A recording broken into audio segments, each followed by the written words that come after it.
Hello and welcome to Calm, Cool, and Connected. I'm your host, Dr. Elizabeth Fedrick. It literally feels like we just entered 2022, yet somehow we're already heading into the new year of 2023. Crazy.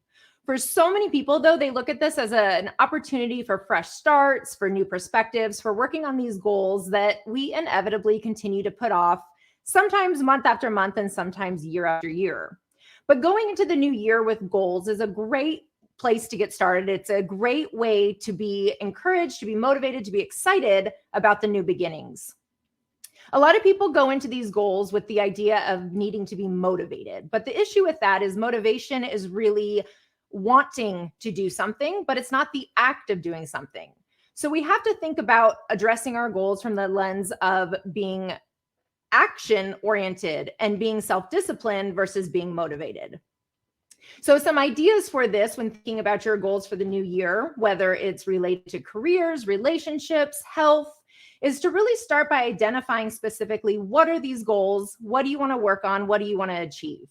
So you write out the goals first and foremost, and you put them somewhere you can see them. It's a great idea to put them up on a bathroom mirror, to put them on your fridge, to put them on your calendar. Sometimes you could even put them on your desktop. So when you log into your laptop, get onto your computer, you see them and they're right there. And that keeps you really focused on achieving those goals. It's also helpful to identify action steps. So the goal in and of itself isn't going to be of a whole lot of help if you don't identify what is needed in order to achieve the goal. So identifying the goal and really deconstructing it and working backwards and identifying what is the first step, and then scheduling that first step into your schedule. So if you use a daily calendar or if you use a schedule, whether on your phone, on the computer, a written one, that you're really putting into the calendar where you're going to engage in that first step.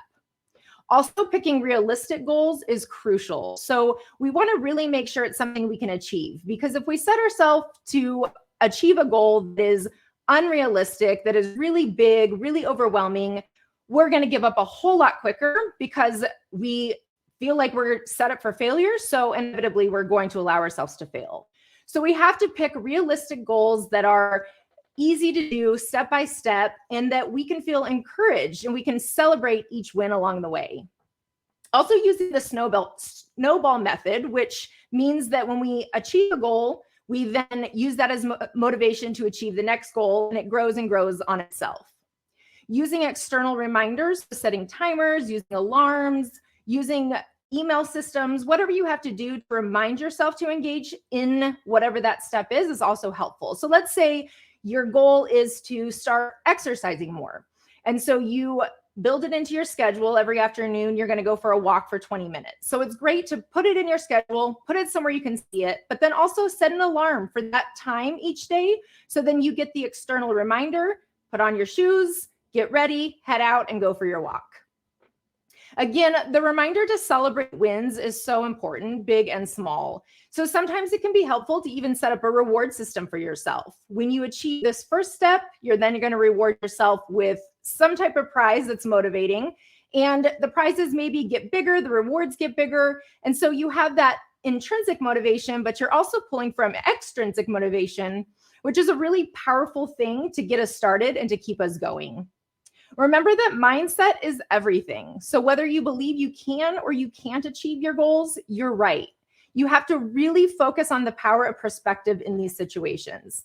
If you're focusing on all the barriers, all the things holding you back, all the inadequacies or insufficiencies that you feel, you're going to focus on those solely, and that is going to become your reality.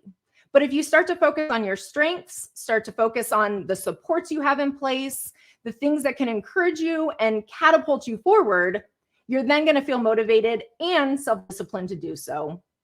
Thank you for tuning in to this episode of Calm, Cool, and Connected. Please make sure to find us on Facebook and Instagram, and also make sure to rate and subscribe to our podcast so that others can discover our content as well.